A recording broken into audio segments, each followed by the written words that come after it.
ఈ రోజున కుక్కట్పల్లి బాలాజీ నగర్లో జగనన్న పుట్టినరోజు వేడుకలు చాలా ఘనంగా నిర్వహించడం జరిగింది. అంటే నేను వైఎస్ఆర్ గారి విగ్రహానికి పూలమాలని వేసి ఆ తర్వాత కేక్ కట్ చేయడం జరిగింది. ఈ విగ్రహానికి నిజంగా ఒక స్పెషాలిటీ ఉంది.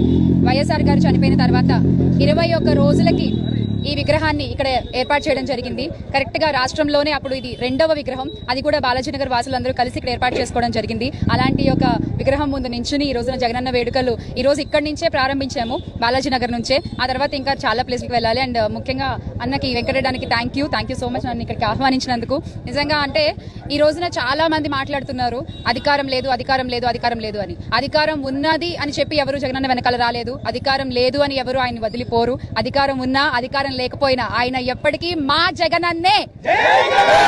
ఇక్కడ కూకట్పల్లిలో బాలాజీ నగర్లో జగనన్న జన్మదిన వేడుకలు దాంట్లో పాల్గొనడం నాకు చాలా సంతోషంగా ఉంది.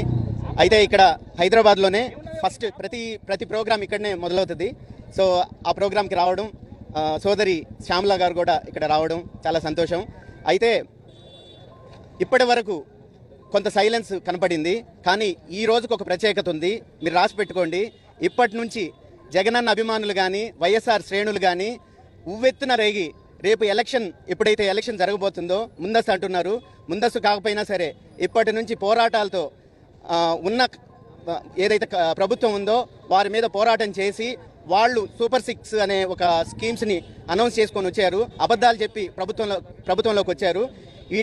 వీటినన్నిటినీ మన వైఎస్ఆర్ శ్రేణులు పటాపంచలు చేసి వాళ్ళని ఒక అసమర్థ నాయకులుగా మనం జనాల ముందు నిలబెడతామని చెప్పానని ఈ సందర్భంలో నేను తెలియజేస్తున్నాను. Thank you very much. ఈరోజు బాలాజీనగర్లో జగనన్న బర్త్డే సందర్భంగా శ్యామల గారు, సునీల్ రెడ్డి గారు ఐటీ వింగ్ వచ్చి దండలేసి కేక్ కట్ చేయడం జరిగినది.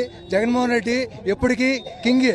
ఎందుకంటే జగన్మోహన్ రెడ్డి జనాలకి నేనేం చేశానని చెప్పాడు, కానీ కొన్ని అనివార్య కారణాల వల్ల మేము ఓడిపోయాము. కానీ మళ్ళా మేము గెలుస్తున్నాము, మళ్ళా సీఎం అవుతున్నాడు జగన్.